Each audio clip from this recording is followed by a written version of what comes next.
you get it. I mean, how many times we've talked about how bad the debt is getting in the US. And one of the things that a lot of banks are concerned about is what they refer to as like phantom debt. And it's the debt that they can't really track because A, it's not debt that's in-house, and B, it's some overseas debt.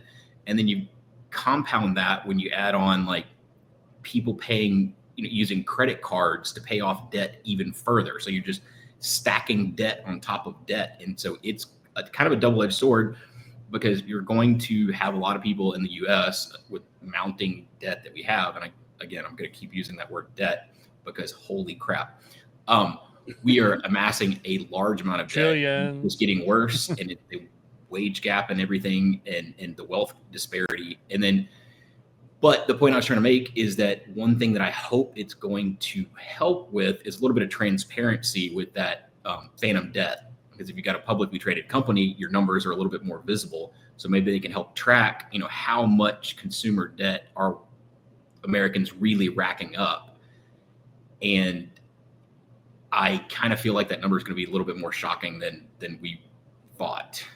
Yeah, we'll never hear that real number. Never. Oh, well. I'm serious. We won't. Even Fred won't reflect it. The report's there. I have another thing to add with that, especially going through Christmas.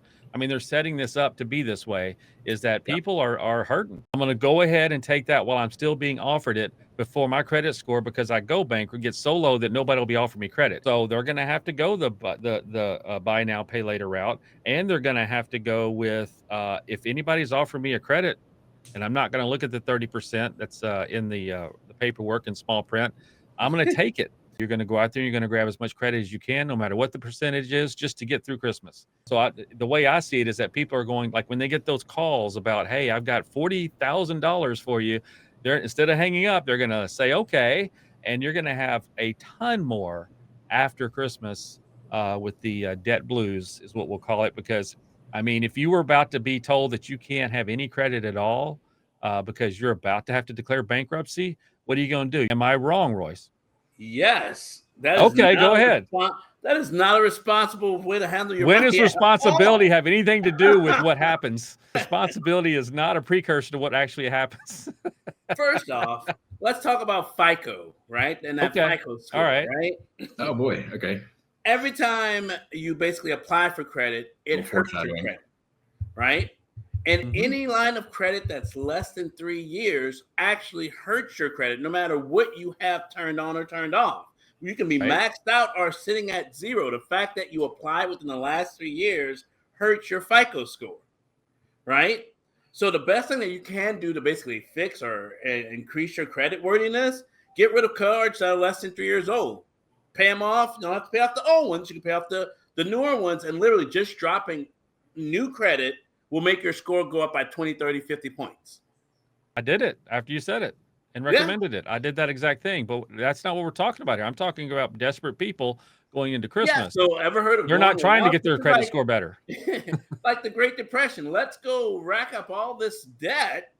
Exactly. Yeah, you're talking about fiscal responsibility, and that's not a term that I think the vast majority of Americans are, because you gotta have Christmas, right? Or practice. And I mean, you look at all of this debt that's been racked up, and I think the average credit card interest rate is at the highest it's ever been at like 22 or 23%. Yeah, I've actually seen some things in the mail. It's like 34.99%. And I'm like, who would do that?